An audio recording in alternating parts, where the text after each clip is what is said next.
Hello everyone and welcome back to another online talk from the Oxford Guild with our Collegium Global Network and our partner societies from leading universities. Today we're excited to be hosting this special online event with Alexandre Daillance, known as Millinsky, founder of popular fashion label NASASEASONS that is rapidly gaining attention. Millinsky, who's the creative director of the brand, founded it at just 17 years old as a high school senior with a close circle of friends in Paris. Since launching in the Parisian boutique Colette, he's been called a potential next king of streetwear and received the support of many A-listers wearing multiple pieces such as Rihanna, Beyoncé, LeBron James, and Mick Jagger, to name just a few. His creative and entrepreneurial spirit caught the attention of industry leaders and has quickly been distributed across North America, Europe, Asia, and Australia. Over the years, he's collaborated with various luxury brands, as well as iconic artists like the Rolling Stones, Paul McCartney, Kiss, Lil Wayne, and others on limited edition collaborations. When working with the Rolling Stones, he reinvented their iconic ton logo and developed design for their 2018 No Filter tour. He was recently featured by Forbes 30 Under 30 for Art and Style in 2019 at 21 years old. Millinsky today will be talking about the direct message, how to build a global fashion brand, and the importance of personalized marketing, as well as answering your questions. Thank you very much again, Millinsky, for joining us today and for taking the time to share your story so far, your lessons learned, and insights. So let's begin our discussion by talking a bit about your entrepreneurial journey so far with NASASEASONS. The past 5 years must have been quite a whirlwind. Could you tell us a bit more about NASASEASONS and how it first began, please? For sure. Well, thank you first for having me. It's an honor to talk to you today. So NASASEASONS was really a high school project with some friends at the beginning, and it was really nourished by my passion for streetwear at a really young age. Since I was in high school, I was really going on Tumblr after class, starting when I was 15. I was following a lot of pages from streetwear designers now, like Virgil Abloh, who had the Pyrex Vision blog starting in 2013 approximately. It really inspired me. I was just looking for aesthetic. I was creating blogs myself on Tumblr. That was before Instagram, and it was a good way for me to gather information, get into the streetwear scene, and being inspired just from the LA and New York scene. And even though I was from Paris, it was really the American streetwear scene that was inspiring me. Also, at the same moment, Virgil Abloh was founding the movement Bin Trail with Matthew Williams, who just got appointed at Givenchy as a creative director last week, as well as Aaron Preston. And they used to party a lot in Paris. They were DJs as well as clothing designers, and I found it really, really cool. I wanted to do something similar, and just to see them and to see them just travel the world and do what they loved was really inspiring. Another thing that nourished my passion for streetwear and that made me found NASASEASONS was the store called Colette, which you mentioned, and it was a store that was founded by Sarah Andelman and her mother in March 1997. It's 2 months younger than me, and the store was really the epicenter of Paris fashion world. So Sarah became one of the most influential fashion person in the world by kind of creating streetwear and high fashion at the time, where nobody really conceived that a woman could wear a Dior dress and also wear Nike sneakers. That was not really conceivable at the time in the late 90s. And when you see today, the release of Air Jordan Dior, you see the collaboration that Louis Vuitton did with Supreme. You see that she was really a visionary in that sense. So, I would go with my mother to Colette when I was 8 years old, 7 years old. And then I would go with my friends when I was in high school, when I was 15, 16. It was a cool place to hang out, to see the new stuff, to look at sneakers, to look at T-shirts, special project collaborations. And it really inspired me to develop brands. So when I turned 16 and then 17 in high school, it made me want to do my own project. I didn't see myself really apply for a job or be working in a marketing agency. I wanted to have my own thing, and I felt like I would be fulfilled on a professional level if I could start my own thing. So I created this hat that said "I came to break hearts," which is still today our bestseller, and it received a lot of success eventually. But at the beginning, we just did our website with some of my friends. We tried to create attention, but nobody was really going on a website. We had no sales and so on. So for me, really the number one goal I had for the brand to take off was to work with Colette. So I DM'd Sarah Andelman on her Instagram. She gave me her email, and I eventually sent 1, 2, 3, 4, 100 emails to her. and she never answered. She never answered any of his emails, and I felt, like I should stop emailing, that this was not meant to be, and I should do something else. And eventually, one day, I went to the store and I saw her. It was easy to find her. She had short hair. She was always dressing the same. And I asked her to give me 5 minutes of her time to discuss the product and why I thought they were cool and why I thought Colette should carry them. And she gave me a chance. She said, okay, well, we'll try to order 100 pieces. And if it works, we'll continue working together. If it doesn't work, you'll stop blaming me forever. And that was the deal. We eventually delivered the 100 hats order to her the week after. And they all sold out within 48 hours. It became one of the best-selling hat brand in the store, and we sold it to Colette until the date closed in December 2017. You attribute a lot of your success of your brand in going global and reaching top clients to the utilization of direct messages. So please, could you tell us a bit more about this? Yeah, sure. So basically, I started the brand with no investment. It was purely pocket money. The money was used purely to, in the case of Colette, to finance the first 100 hats we had to deliver to the store. But then we didn't have any money for marketing, so we had to find ways to create exposure on the products. And then I thought Instagram was by far the best tool. Instagram is free to use for everyone. It enables you to reach out to so many people. You can reach out to thousands or millions of people if you know how to use it correctly. And that's what I did basically through my personal account at the time. And you kind of figure things out as they go. And now you see so many brands today, even brands owned by LVMH or brands like L'Oreal, Nike, and so on, using Instagram massively for their ads. But it was not so much the case just 5 years ago in 2015. When we started. So really everything was done both through DMs and through just posting pictures of a new release, posting picture of a celebrity wearing the products. And I think one of the first celebrity I DM was Zendaya at the time, and she answered. It was really surprising. She had probably 40 million or 50 million followers at the time. And I DM'd a lot of them. I DM'd dozen and dozen and dozen. Most of them obviously don't answer, as one can imagine, but some do, and the few that do will have a greater impact on the brand. So it's purely about perseverance and believing that eventually 1 out of 100, 1 out of 1,000 will work, and this one that will work will eventually step by step help build a brand. And that is usually a virtuous circle where the more positive things you receive, the more celebrities you get wearing the product, eventually leads you to have even more and to grow the brand organically. And another thing that was very key for me was I was fascinated by the whole concept of SoundCloud rappers, which started probably in 2012. With people like Playboi Carti and so on, and you see all these rappers who just post a song on SoundCloud for free, the same way you can post a product on Instagram, and eventually, get a following, and then eventually get signed to a major music label like Sony or Columbia Records. I wanted a bit to do the same with NASASEASONS, where I think I was one of the first generation of young people to create a brand from scratch with almost no money and use purely Instagram as the vehicle to promote the brand. And the goal really for me was to sell not only at Colette, but at Selfridges in London, Harrods in London, Barney's in the US, Saks Fifth Avenue, sell also in all the big stores in Japan like Isetan and Nubian and Jar 8. And for me to see NASASEASONS being in those stores was really a huge focus. Right after we got Colette and after we got Rihanna to the product, which were two amazing events that helped launch the brand.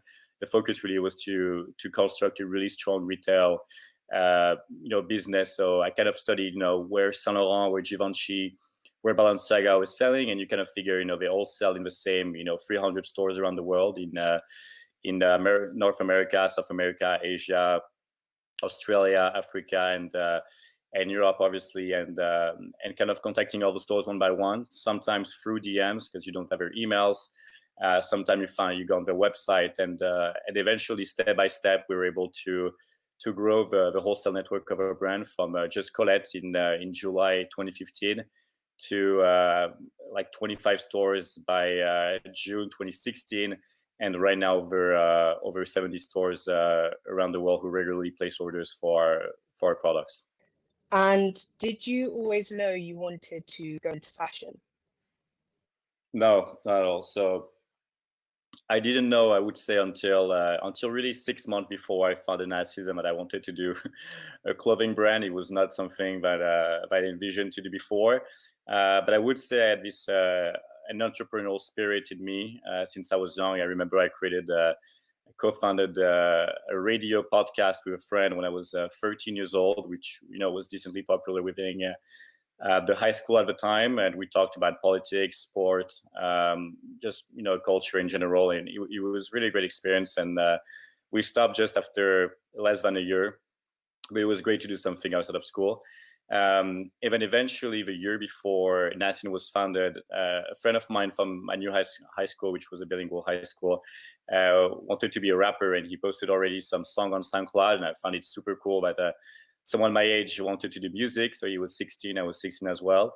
And even though I had no background in music, really, I was just like a fan of Kanye West, like many people my age at that time. And I proposed to him to become his manager without any skills, but just the ambition to do something, to create something from scratch was something that motivated me. And just also the curiosity of learning from an industry. So in that moment, I wanted to learn how to become a good music manager. We almost wanted to create like a music label, which had no sense because he was small and we were just two.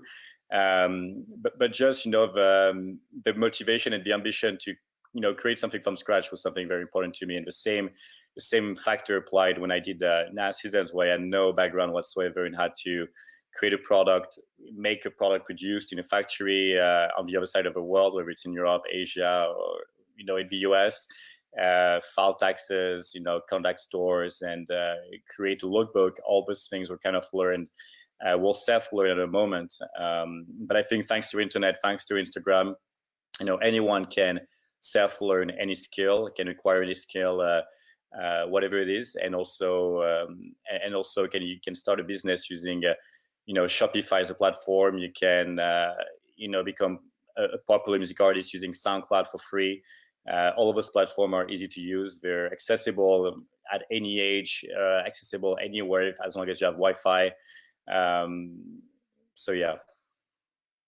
What are the main lessons you learned as an entrepreneur, and what advice do you have for others who want to set up a company during their studies?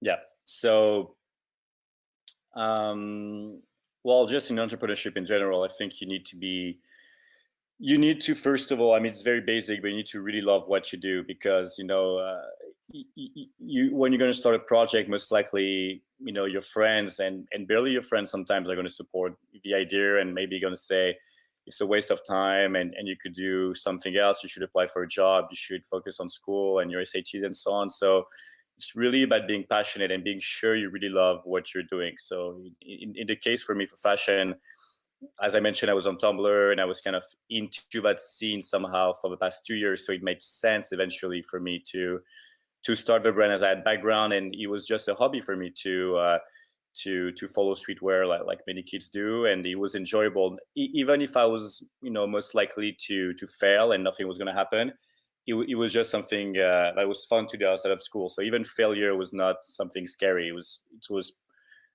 actually something I was fine with, and I had no problem accepting failure. I think that's very important, because when you're gonna another thing that you need to be in order to become a good entrepreneur, I think, is very perseverance. And it's very glamorous to see Rihanna and to see all these people wear the brand eventually, but it's less glamorous to spend hours and hours just in a bedroom DMing people, getting blocked from Instagram for DMing too much people, and being almost blocked sometimes for DMing some people too much, and convincing Colette to sell the products while she's not answering.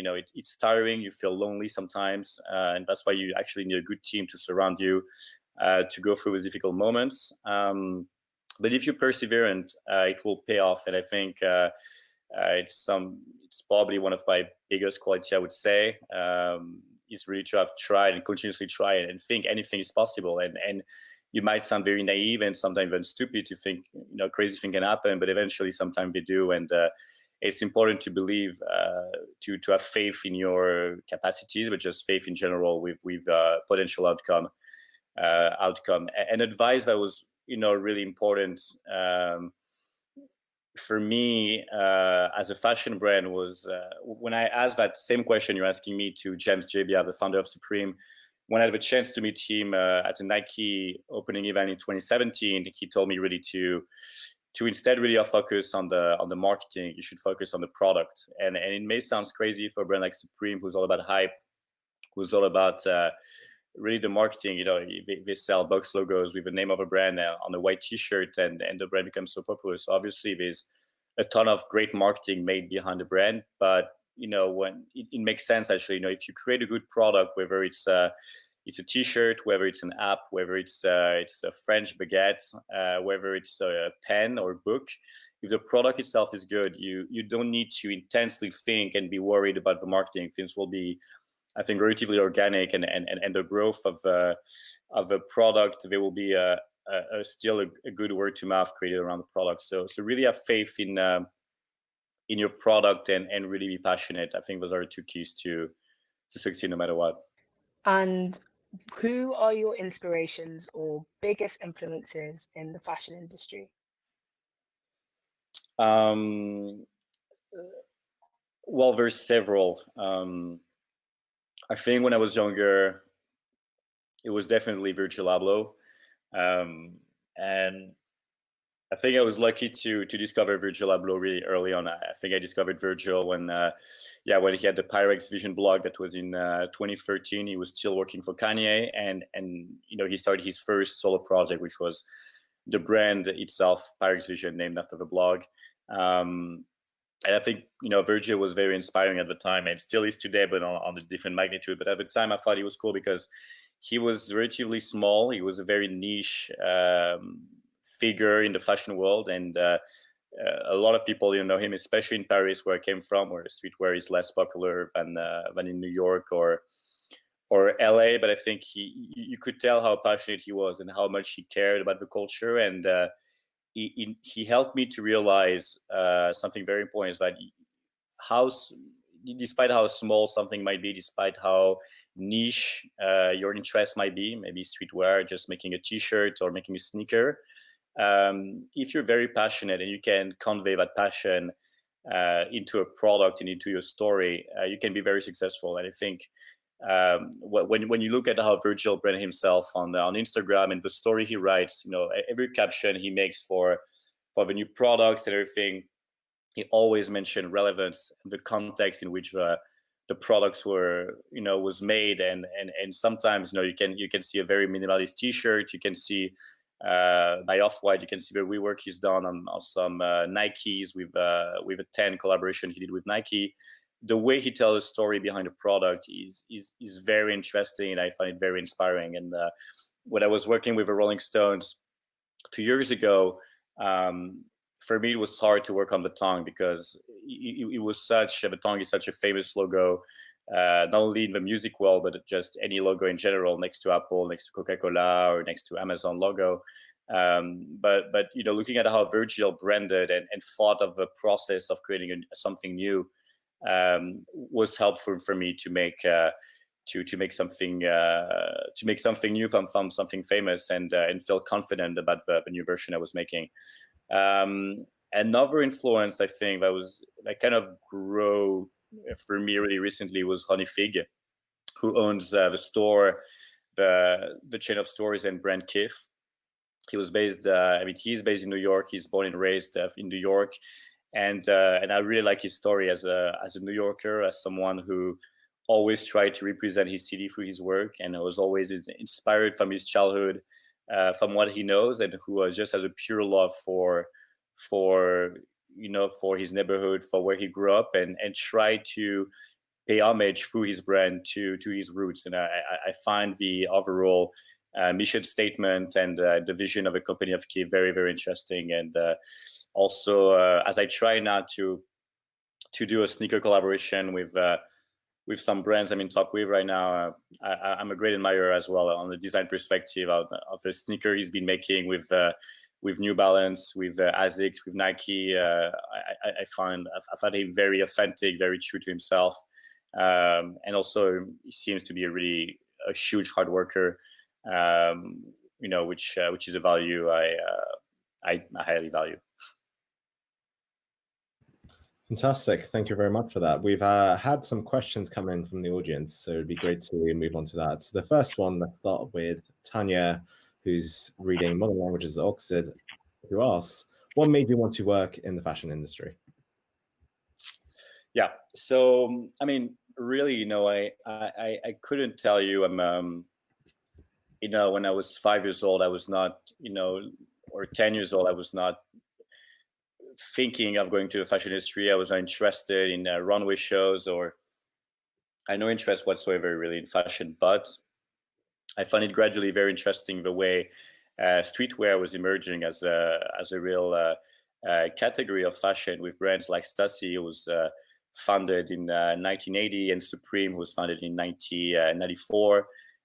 Both were Americans, and just also Colette, even though it's a store, it's also just a brand. The way they curated the products and the way they gave relevance to the products, I found was very interesting. And for me, it was more the way these brands were able to get through a community around the product than just the product itself, as just being made with great texture and great quality products and so on. So and I think that's one of the reasons why Louis Vuitton collaborated with Supreme, why Dior collaborated with Stasi, why Polo Ralph Lauren collaborated with Palace skateboards. Last year, it's really because all these brands are seeking relevance, seeking authenticity behind their clothes, and all of these LVMH brands and Kering brands. The products is great. When you look at the texture, when you look at the way the product was made in amazing factories in France with a lot of savoir-faire, it's very impressive. But it's not something that personally drive me. The drive really was to see how brands like Supreme was really able to create a community of fans around the product, the same way fans are buying merch from the Rolling Stones at a Rolling Stone concert. They want to feel like they belong to a community. They do love the same things. In the case of Supreme, it's skateboarding. In the case of Stasi, it's surf. In the case of Palace, it's skateboarding as well. So just to really link both these brands to real subcultures, I think was really interesting, and that's what drove me to enter the fashion industry. We've got a question here from Jordan, studying history at UCL, who asks, what do you think are the main impacts that Instagram has had on marketing? Well, I think it had a huge impact in the past years, and a very recent impact. When you think about the influence on Instagram on marketing in general, and more specifically fashion marketing, it's very recent. Instagram, I would say, became really prominent in 2012 as a platform that a lot of people started using, and became prominent as a marketing tool, I would say 2014, 2015. I think Instagram is great because it really helps people, share what they love, their passion. It helps, really organically boost things that deserves to be boosted. And if you're a brand, you don't need to raise hundreds of thousands from a VC or from someone or from your pocket to buy a billboard or a TV ad to push a product. That's useless right now. If you have a good product and you post a picture on Instagram, if the product is good and you have a good story, the picture can be shared by millions of people instantly within a few days, and you can create massive sales and spend actually no money on Instagram. So I think Instagram helped democratize marketing and really is helping, I think, young designers. Not only young designers, even if you're an adult and you're trying to create a brand or start a company, Instagram is also obviously a great tool as well. So in many ways, I think Instagram having a good impact.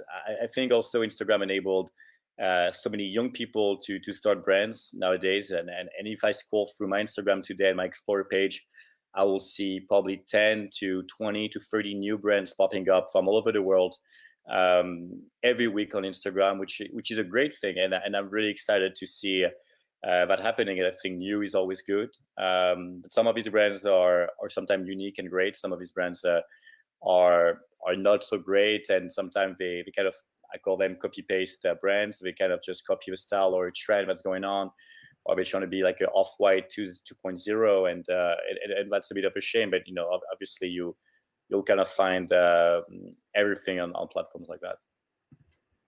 Raphael, reading English at Cambridge, asks, it's inspiring to see that you've had a lot of success at a young age. What do you want to achieve in your career overall? That's a very hard question. Well, and another thing, and I found it very cheesy at the time when I heard that advice. It was the second and last advice I received from James Jebbia, the founder of Supreme, in 2017. I asked him how long in advance does he plan everything he does with Supreme, but I mean, I guess the question was also targeted with his life in general. And he told me something interesting. He told me that it's only worth focusing and planning things 6 months in advance.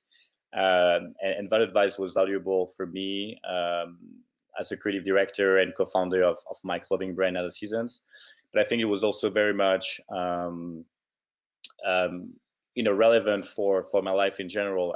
I've co-founded other companies since. One of them called Prospect 100 with two really brilliant British young men very recently.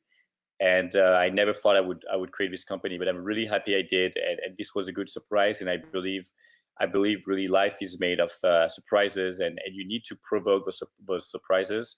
But you need to kind of be led by the flow of events, by who you're meeting, by what you see, by what you're learning on a day-to-day basis. And the world right now is changing, so rapidly. But I think it's almost stupid to plan invent your career. Most likely, any of us, whether you're an entrepreneur or you're employed or whatever is your position, we will change industry in our lifetime. And maybe I will work in music in 10 years. Maybe I'll work in music in 1 year. Maybe I will create a bakery in France or in New York in 30 years. So I really don't know. And I remember when I applied for universities, especially American ones, 5 years ago, all the interview asked me what I want to do, what I wanted to be and to do in 10 years. And I could never answer that question. And I said, I think it's a stupid question every time. I think it doesn't make sense. And I think you need to be happy and content about what you're doing and focus on the present more than the future. Definitely. A question here from Daniel, reading economics at Warwick.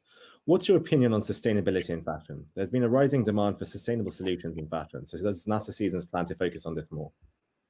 Yeah. So, I mean, obviously, we're all aware of the crisis we're facing right now with global warming. It's really a crisis. There's no other word to describe what's going on. And as someone who's 23 years old right now, it's my duty and the duty of my generation. For us, as the co-founder of the clothing brand, for sure, it's something we're trying to tackle. Thankfully, we work with an amazing factory based in Portugal. All of our products are made in France and Portugal, and they're very, very aware of our concern for sustainability.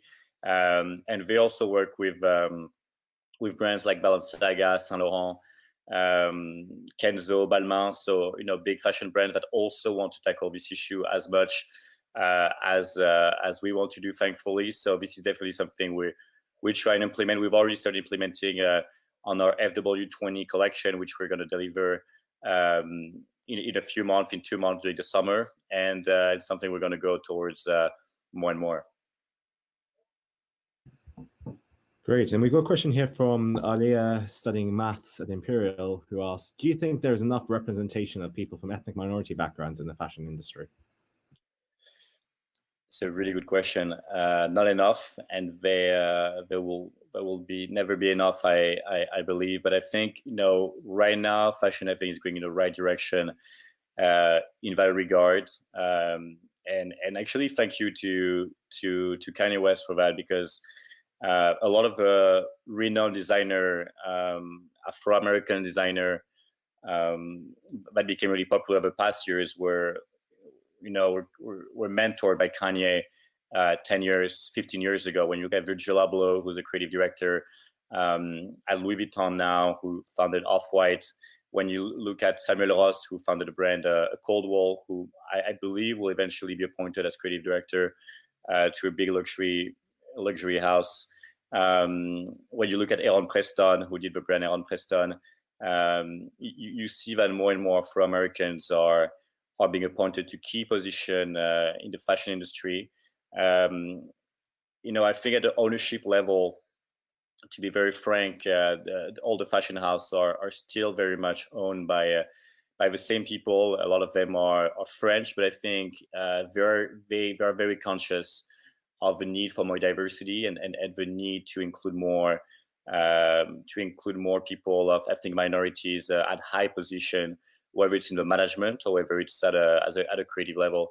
I think in terms of also ethnic minorities, when you look at just the Asian scene in fashion, it also has been huge. It has been huge actually for a while now. When you look at brand like Bape, brand like Sakai, brand like Fragment Design by Hiroshi Fujiwara, you see that in Asia, actually, Asian designers have been very popular all around the world and have influenced fashion in Europe and the US for at least 2 decades now. But I think I'm pretty confident in that regard. And then once again, like sustainability, I believe my generation is even more conscious and determined to make a change in that regard and to create a meaningful transition towards a more equitable and fair world in that industry.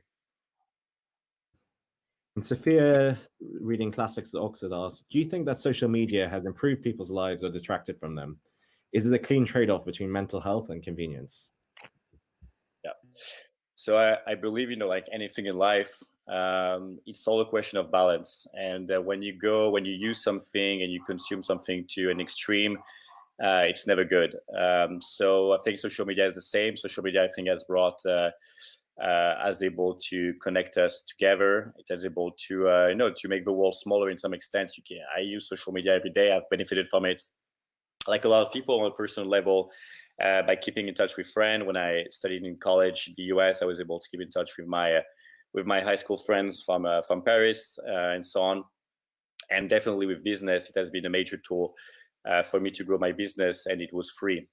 But that has a cost, and I think whether it's Facebook, Instagram, Twitter, all the social media platform has for goal to make this platform very addictive for us to use, and an addiction is something that should be avoided at all costs. So I think we will learn through the years to how to manipulate all these tools to a better extent. But I do believe very seriously that social media to an extent can lead to anxiety, depression, and I've read a lot of studies about that in the past years that prove that there's a real correlation between the rise of anxiety and depression, especially in the US for people of my generation, Generation Z, millennials, compared to the past generation, and that really started to rise in 2012, notably with the rise of Instagram, the rise of Facebook. So I think I think parents have a big role to play in that regard, and to really try to monitor the use of social media. At the same time, you cannot exclude your child from his from his group of friends, and that probably have Instagram and Facebook as well. But you need to be conscious of the effect it can have, and try to monitor the balance of use that one has of these platforms. Moving to a different topic, we've got one here from Chris, who studies physics at Harvard, asking, what is your opinion on hypebeast culture and people buying items from the likes of Supreme just for clout? Yeah. So, well, hypebeast culture and cloud, I think, is really a bubble, and I think it will eventually explode. Maybe I have this discussion all the time with some friends and people who work in the industry. And I would say I give it, 5 years at most. I think this overall and overconsumption of things, and our society has become overly drawn towards consumption and losing touch with what matters most in life. At the same time, brands like Supreme do indeed do a really good marketing, and I believe Supreme is very authentic, and I believe it's a great brand. They do great products, and they deserve to receive the popularity they have. Actually, Supreme was for a very long time not mainstream, not popular. Supreme became really such a big brand around 2010, while the brand was active for 15 years already, 16 years already, since 1994. So I think really, to me, it's a bubble, especially with a resale market that's growing on the side, with platforms like StockX that really, kind of industrialize the whole resale system. It has become something really crazy. Especially, I'm not too big into sneakers myself. I do like sneakers, but I'm not a huge fan. I'm not a sneakerhead. I think, especially with sneakers, it has gone really, really crazy. But I think just with a sustainability approach and the fact that we're more conscious of, we need to buy less, we need to recycle our products. I think there'll be more trend of buying vintage clothes, and I try myself to buy vintage clothes as much as possible and avoid to overly consume stuff that I will throw in a trash in 1 year or 2 years. I think that's a real shame. On that same topic, James, who is reading PPE at King's College London, asks, I'd be really interested in hearing your thoughts on the resale industry. As a brand, do the crazy resale prices for items like sneakers on the secondary market concern you? Yes and no. For a lot more, it means it has created a lot of value, and I'm really all for special collaboration, special projects. I really like to see when a collaboration is well done, it's authentic. I think it's great to have it on the limited release. And when I did work with the Rolling Stone last year and the year before, the products I made were kind of limited edition in some way. We sold some in the stadiums, which were accessible to thousands of people, obviously, but we also sold some through a pop-up at Maxfield in LA, which is one of the most prestigious high-end streetwear store on Melrose Avenue. And I know the products then resold for more. And I was excited to see that the value of the product became higher and maybe will keep rising in the coming years. So I think resale industry is positive in that regard. And someone like Sean Wotherspoon, with the chain of stores he created around to really create context and history around the product he's selling, and really create a story about why they're so relevant. And I decided to study history in college for 4 years. It became my major. And in some regard, I try to connect history and fashion sometimes, and try to understand, the relevance you can inject in a product and its longevity, and to make it more interesting. At the same time, as I mentioned in the last answer of the other question, I think it's also a bubble. In the case of Nike, they do limited collaboration, but they do limited collaboration every week. You have a new pair that's going live on their website every week, so it doesn't make sense. There's no sense of limitation anymore.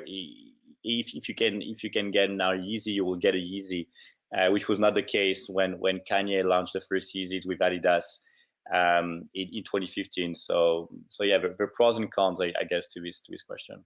Here's a question from a Sorbonne student. Pierre, studying a master's in development economics, asks, what are your thoughts about how the fashion industry needs to respond to its many shortcomings around sustainability and problems like fast fashion?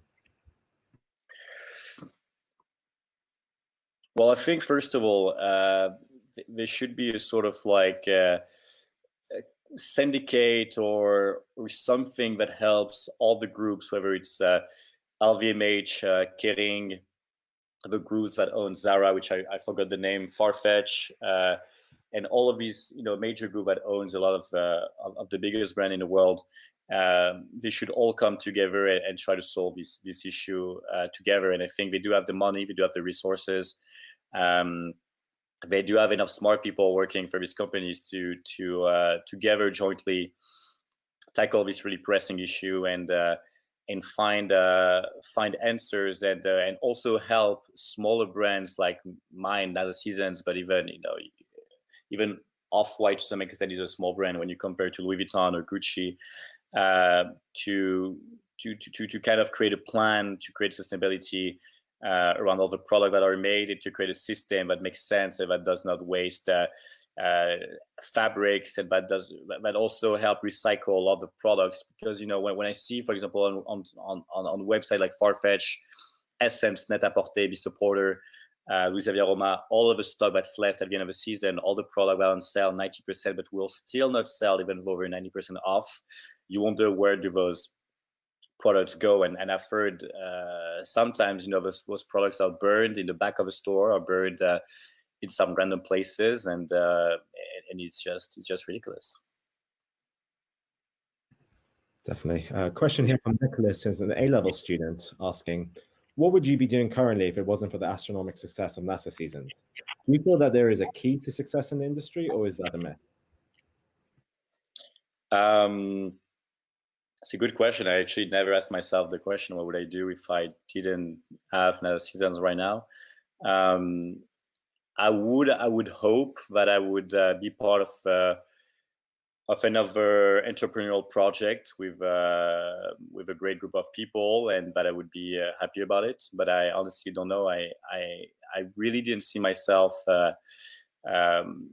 apply for a job, not because I think it's bad to be an employee. I think, in many regards, a lot of people are sometimes happier being employed and working and having a great team around them than to kind of struggle to make it as an entrepreneur, because it's not so glamorous most of the time. But really, I don't know. I think I would have tried to do something else. Would have tried to talk to some friends, people I believe are really smart around me, and create another product that I think would be very personal to me, of which I would be passionate. Maybe it would have been in the field of music, or maybe it would have been in another field, but I don't know that question, and I almost don't want to know. What is the key to success in the industry? Really, I think it's hard to answer exactly that question in case per case. I can only tell you by my experience. To me, it was really having very clear idea of what I thought would be my key to success. In my case, because I knew the influence it had in Paris, in the streetwear scene in Paris. I knew it had also an overall international recognition through its website and through everybody traveling to Paris and coming to the store. And to me, I knew that number one thing I needed to do was to convince the owner my product should be sold in the store. Once I was able to get Colette, that was a big struggle to get to Colette, everything seemed easier and clearer, because I was able to go through that first step. So I would say, really try to put at least 2 or 3 things you really believe are important for you to succeed. Really think deeply why they matter and why you should focus time on it, because once you're going to decide those are the keys to your success, you need to be full on and spend a lot of time and to be perseverant on those 2 or 3 things. And when you've accomplished those, I think things will be a lot clearer for you and will be a lot easier after in the next month and years of growth of your project. Kate, who's studying civil engineering at Warwick, asks, what advice would you give to your younger self when you were just starting out in fashion? I think really I do not regret. I believe I do not regret anything I did, because I really made a lot of mistakes. I made dozens and hundreds of mistakes, and but I learned a lot from those mistakes. And each time I did something wrong, I think I was quick to understand why it was wrong and to analyze the the impact of all the decisions I made. Some were good. Colette was a great decision. The decision of focusing on Colette was a great decision. So that was probably one of the best decisions I made in my life, and to persevere on this. But then I think I didn't optimize really the success of NASASEASONS. So when Rihanna won for the first time the I Came to Wake Hard Sad, that was in November 2015. I was not ready to receive so much traffic on the website. I was not, ready to really present the brand as professionally as it should have been presented, as a brand that's now worn by one of the biggest celebrities in the world. It was very much amateur, and we didn't have stock at the time. So, we had dozens of thousands of visits on the website, and everybody was trying to purchase the hats for weeks, but we didn't have any stock. It was a huge waste of potential revenue that was created that could have helped, grow the brand. Eventually, I worked really hard from my bedroom in college, from my dorm bedroom in college, to figure out how to actually place an order of 50,000 hats, and how to find the money to pay the deposit. So that was a bit of a struggle at the time on the side of classes. But eventually, once I did, things became. I learned a lot from it, and now I'm able to be way more quick when I'm surprised by events. I'm able to be way quicker and optimize everything that can be done. Shifting back to the social media topic, Helena, who's studying fine art at Edinburgh, asks, do you think that there is a danger that people overshare on social media?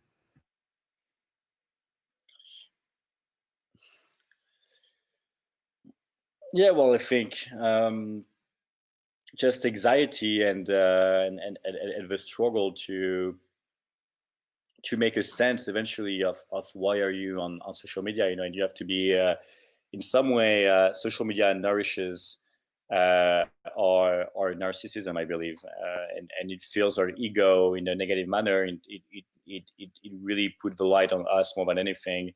It's not the case to everyone that use social media. You can have, an artist who's trying to promote his paintings, or it can be a foundation, social media promoting other people's work, which I think is great, obviously. And social media also, helps you showcase your work to everybody around the world. But I think, there can be a lot of anxiety created because of social media, and I guess I felt it a bit at some point, 3 years ago when I was a bit younger, but not so much.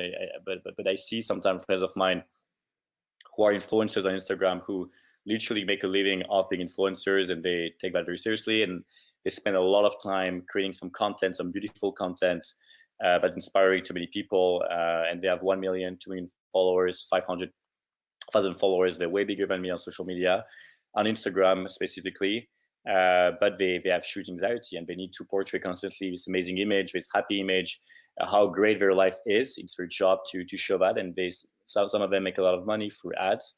But at the same time, what's the cost of making some money through sponsored ads, which can be perceived as easy money, while you're really having mental health problem on the side, and you cannot sleep at night, and you're stressed for the next post, and you feel like you need to be someone else because your true self is not enough to create a following fan base. So it's a very, very tricky subject. It's very complicated. So Samira, reading history at Cambridge, asks, what are the main differences you've noticed about living in New York as opposed to living in France, and also the difference in the fashion scenes in the US and Europe? Yeah. So I was born and raised in France. Both of my parents are French, but I cultivated a love and interest for the US really early on when I was younger. So, like many people nowadays, even in France or in Asia, I was watching a lot of American movies. I was listening to a lot of American music, but I was also watching a lot of documentaries about America. Somehow I was for an unknown reason, I was fascinated about America, and it was a goal of mine to study in college in America, but also to live eventually in New York or Los Angeles, more specifically New York. And when I did manage to go to college in America when I was 18, I was really, really excited. I was finally able to live this dream of mine and to see with my own eyes, because I would travel a lot to New York during the summer and or to the US here and there in Miami and so on, but I didn't get a real understanding of what it was, the biggest differences between America and France. And eventually, when I was able to move to the US 4 years ago, I found really the difference between New York and France is, in New York you have a sort of like intense drive, an intense sense of ambition in people. Not everybody obviously is ambitious, and in New York you have a bit of everything, but you see in the eyes and the look of people in the street when you walk in New York, and that strikes me every time. Like, you see all of these people that come from Milwaukee, Kentucky, North Carolina, Wisconsin. They all come to New York to become successful, and that drives. That drive they have that drive in common, and that creates this sort of atmosphere where everybody's highly motivated, is highly inclined to live their passion and elevate their passion to a next level and become the next level person they can be, at least on a professional standpoint. I was pretty ambitious for my age and had inspiration to be an entrepreneur. I greatly benefited from moving to the US when I was 18, and it boosted my energy to work more and and give me also confidence to kind of take myself seriously as a designer and take myself seriously as a business owner at 18 years old, where in France people are more conservative. It's more focused on which school you went to. Especially if you go to an engineering school, it's really good in France, like École Polytechnique, École Normale Supérieure.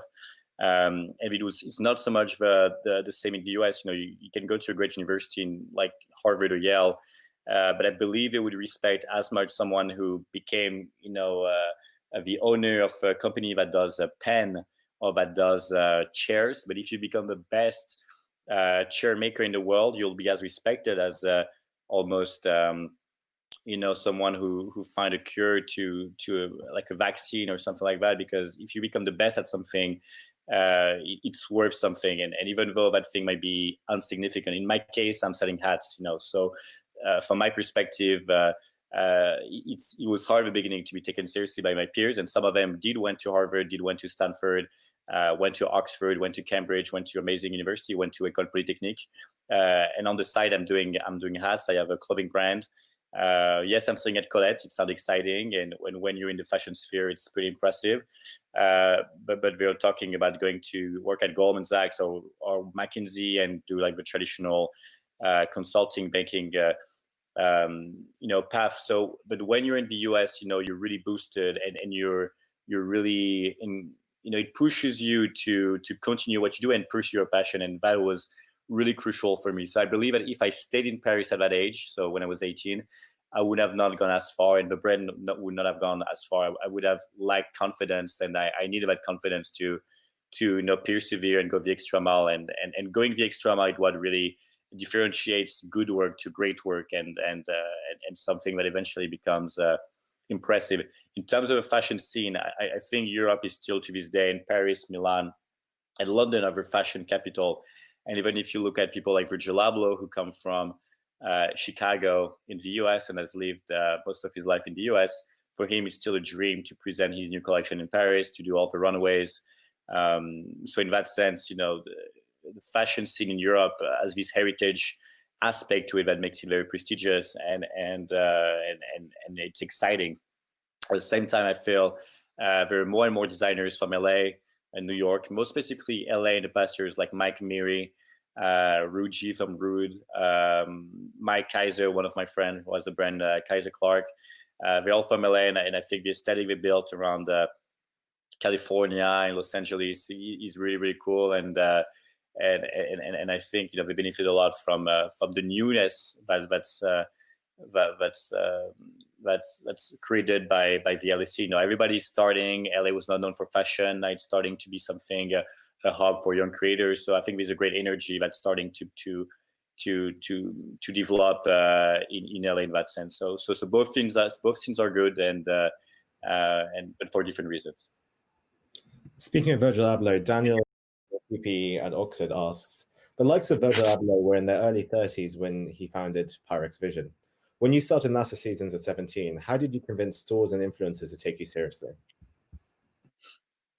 Yeah, so I think Virgil is, as I mentioned, was a great inspiration of mine when I was that age. When I started the brand, he was probably my biggest inspiration in the fashion industry because he was considered at the time an outsider. And,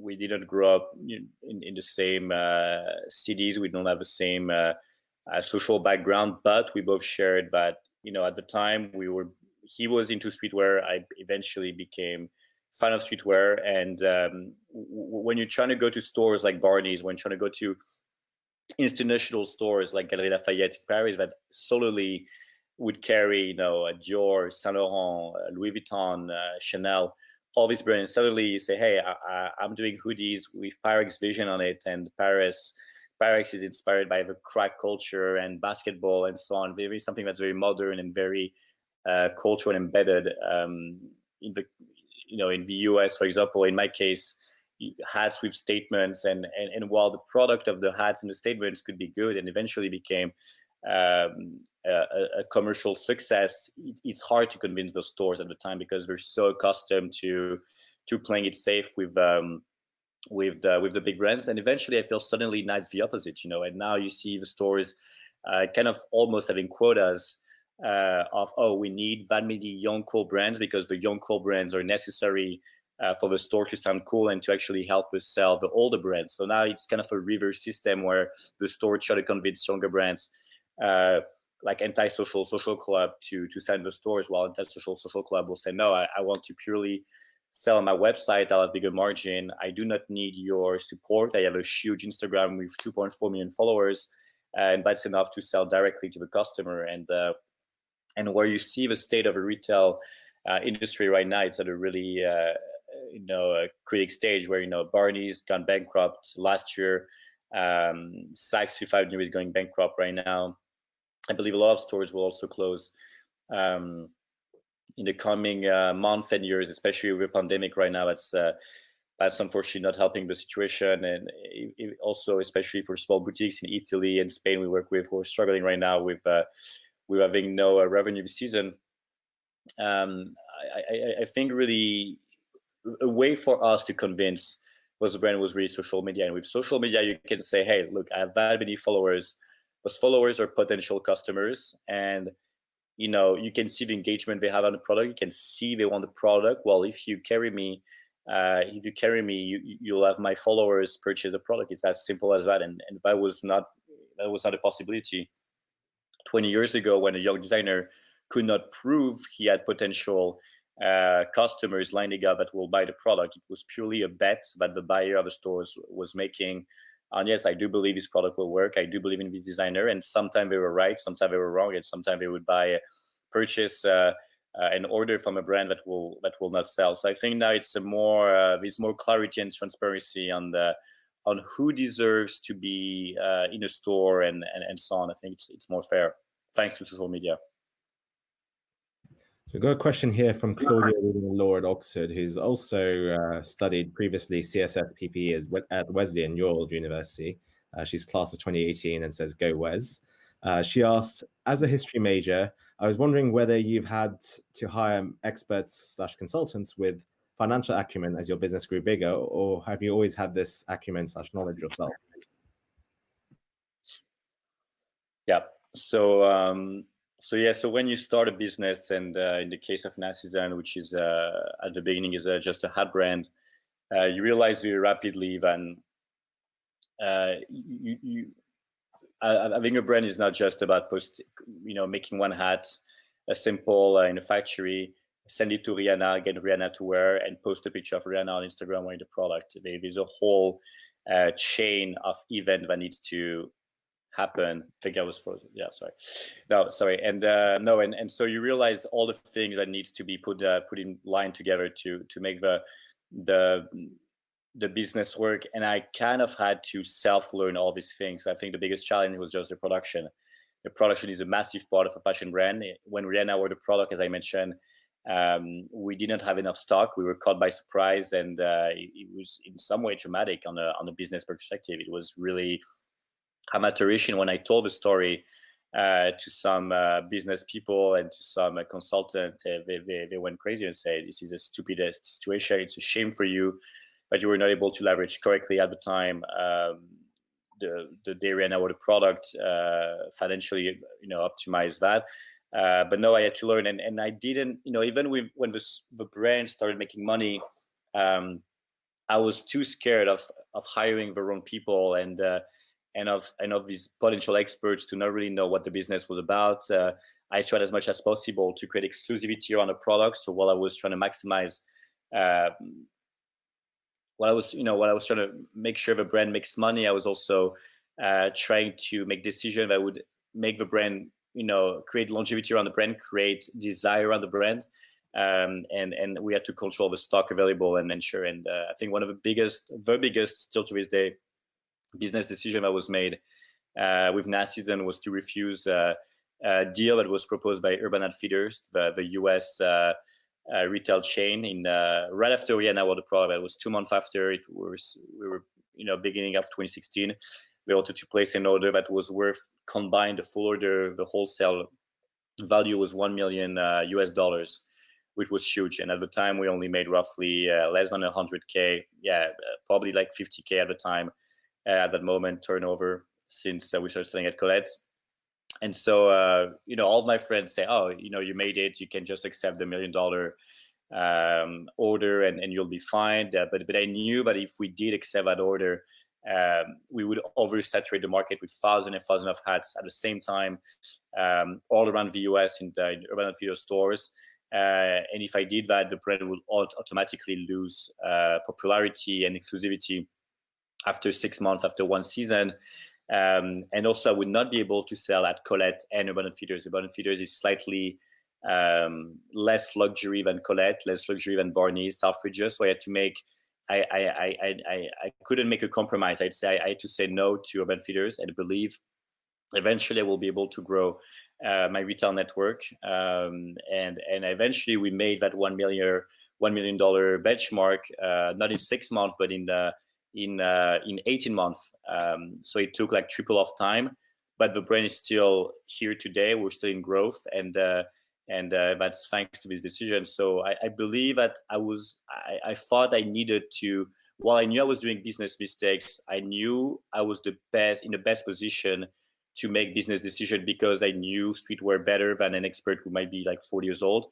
And I knew exactly the goal I had from a marketing perspective, and try to balance out that marketing perspective with also a business perspective, and I think we did fine in that regard, and I do not regret that decision. And this, reading Natural Sciences at Cambridge, asks, how do you see the COVID-19 pandemic impacting the fashion world? How will boutique brands hold up compared to the larger ones? Yeah, so unfortunately, the COVID-19 pandemic is having a disastrous result on the fashion world right now, and especially with retail. And I think for the past 5 years, a lot of small boutiques in Spain, Italy, all those European countries have been struggling for the past 5-10 years. I mean, especially the past 5 years, to stay alive and to generate enough profit to maintain the store, pay all the employees, pay all the rent. Sometimes the stores are located in very prestigious cities like Florence, Roma, Barcelona, Paris, London, and so on. And because of all the online players that developed in the past years, like Farfetch, Net-a-Porter, Mr. Porter, SSENSE, and also brands like Antisocial Social Club, who are purely selling on their own website. Stores have had a struggle to catch the attention of the customers and motivate people to go into the store and purchase in the store, instead of just purchasing online like a lot of people do, especially younger people. And I think the pandemic right now is having a disastrous effect. So we're in touch, obviously, with our retail network. We talk regularly to all the 70 stores we work with, and and they told us it's really hard. And we believe, out of those 70, at least 10 will close, and out of the 70, at least probably 30 will close by the end of 2021 due to the effect COVID-19 will have on the overall revenue of the store. So it's a very sad situation, and I do believe that these great opportunities in developing brands purely online, and I do advise my friends who are starting brand to I encourage them to sell as much as possible online and to make bigger profits and also have more control over the inventory and be more flexible on the collection and have more, just be more flexible. But at the same time, I believe in the experience of going in a store. And once again, as I mentioned at the very beginning, I got into streetwear because of stores like Colette, and Colette was able to create amazing brands together that from Japan, France, the US, and brands that would have never been together if it was not for Sarah Andelman, the owner, who thought these brands could be cool together. So I think brands can do a great job at creating brands and and enriching the retail experience we can have. And if you go to Colette, if you went to Colette, because now the store is unfortunately closed for some personal reason, not economic reason, but personal reason on the side of the family of the owners, you could really buy and find crazy new brands that you were so happy you found thanks to the store. So unfortunately, it's a complicated situation. But like any crisis, it's time to innovate and to maybe enrich the experience stores can propose to their customers to make sure they kind of are able to compete with online players and brands that are trying to purely do direct to consumer business model. So there's time for just a few more questions. Chen, reading computer science at Oxford, asks, there's been a lot of doom and gloom about how AI will kill lots of retail jobs. Do you think it will impact streetwear or high fashion much? As much as I would love to be knowledgeable on AI as a young person right now who will eventually live in a world partly aided by AI and helping us in many ways. I haven't really thought about that question in details enough to give a relevant question. I feel, when you have revolutions like that, I think stuff like AI will kind of, delay jobs. Will delay jobs. It's not the right verb. Sorry, but I'll use delayed. But will also create new ones. So I think in any sort of like new technology improvement, you see jobs that become not useful anymore, that don't have any sense to be maintained. But you also see new jobs being created that could not be created before because the technology was not there to enable them. So I believe it will be a balance of job being killed and also job being created. So I'm try to be positively confident about the impact of AI on streetwear and high fashion. Farah, a student at Benham School, asks, what do you think lies ahead for the future of the African fashion scene?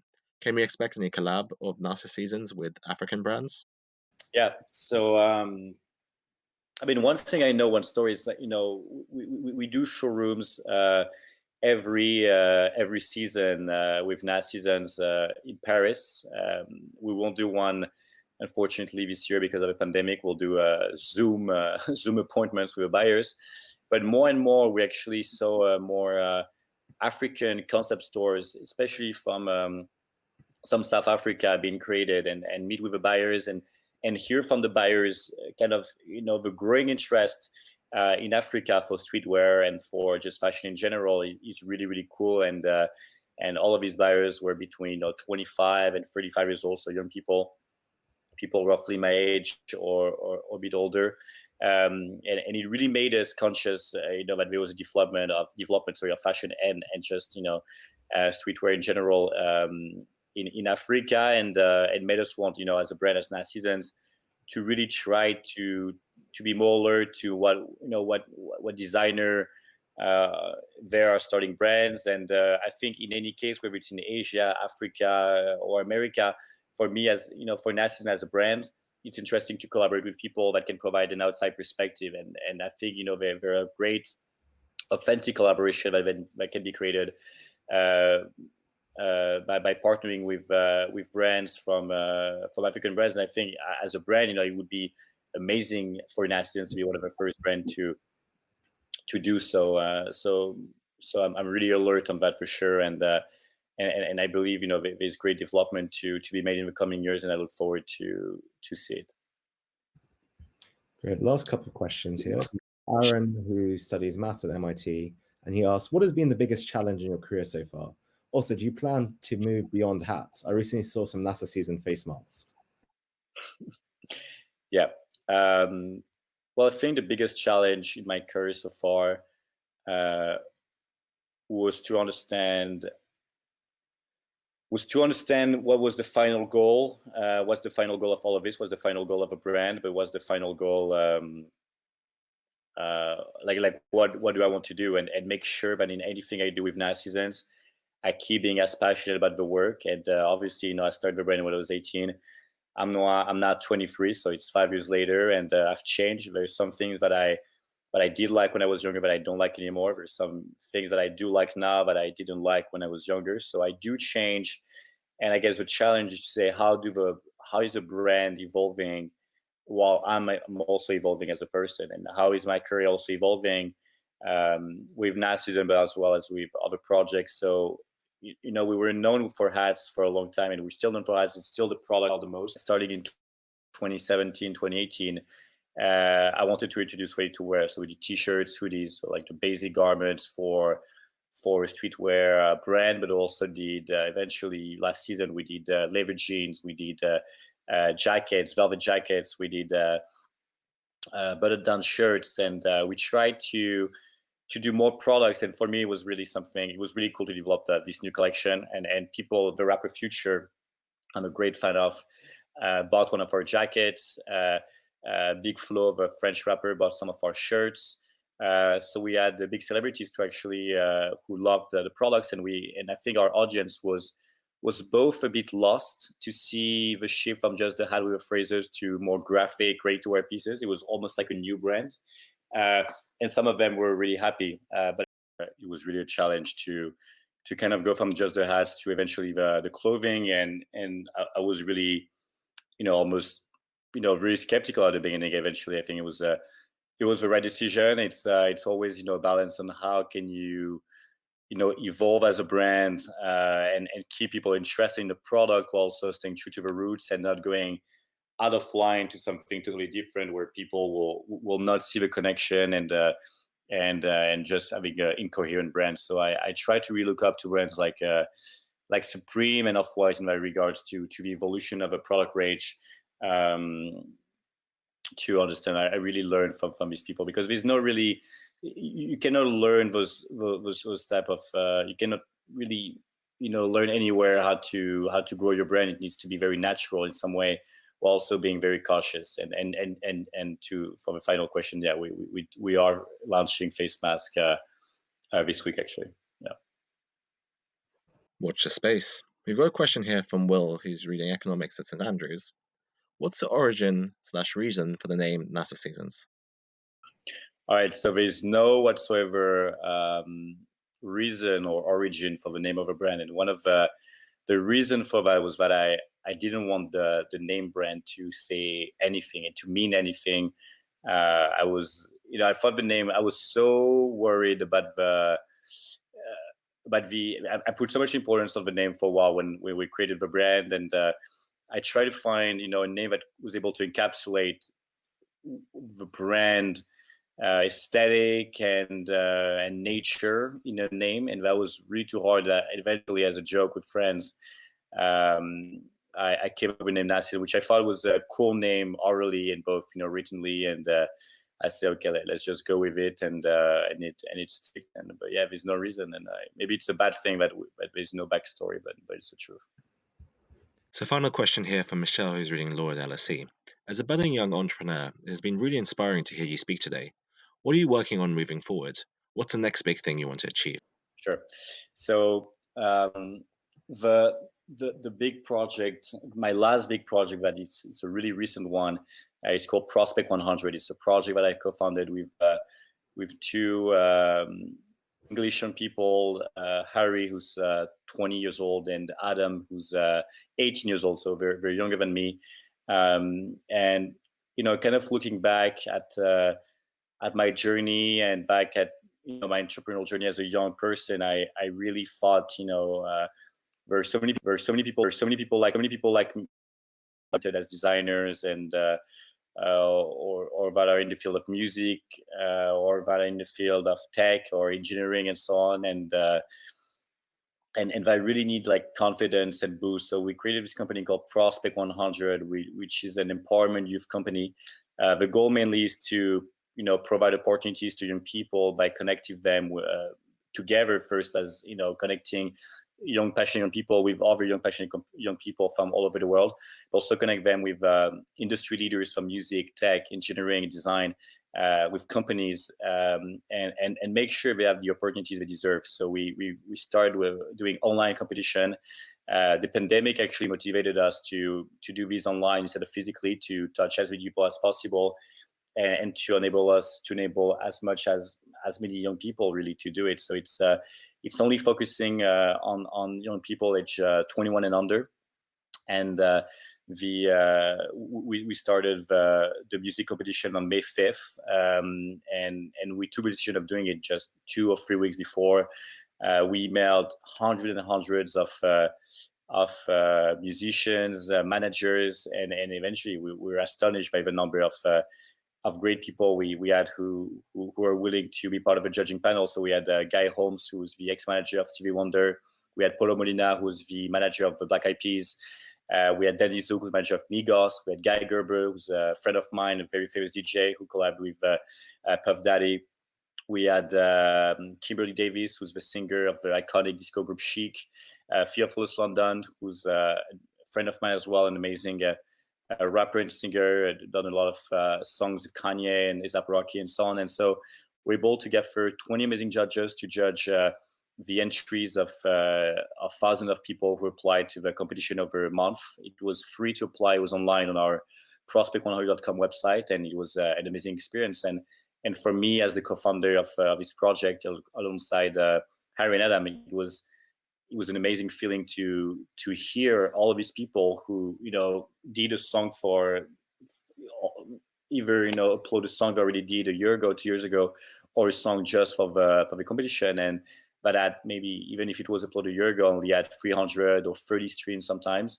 And to me, the level was on the same level as Ed Sheeran and people like that. And I tried to use as much as possible of all of the people I met in the music industry, whether it was the Rolling Stones, because I worked with them in the past, and we were able to have Ronnie Hood, the iconic guitarist of the Stones, to support the project, do a live stream with us on Instagram, and encourage his young fan base to apply to the contest. We had no marketing. There was no formal marketing whatsoever. Once again, similarly to NASASEASONS, it was purely perseverance, and it was reaching out to people genuinely with the passion of with high passion that can be felt through the emails, through the DMs, and kind of gathering all these people together. And eventually, the competition received really a lot of support. So we will continue to do some. The next competition is in tech, starting July 13th.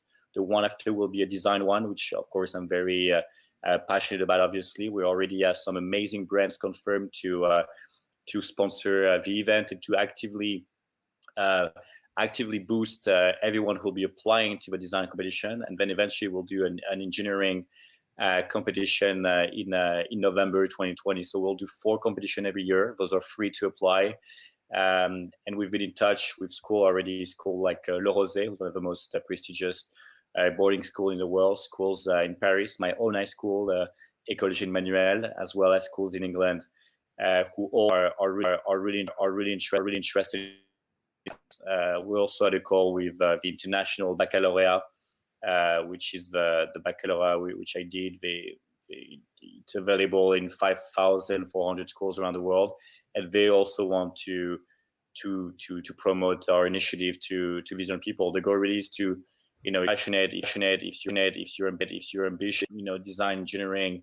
If you feel like your school or your parents are kind of letting you down and not supporting you, we will be there to provide this confidence, to provide what you need, advice, and everything you need to succeed. So I'm really excited about this. It's very different from what I've done in the past, but hopefully I can use my few knowledge I've acquired over the years, and put together the few amazing people I've met along the line of my entrepreneurial journey to join forces together and try to create a better future for my generation and the new generation.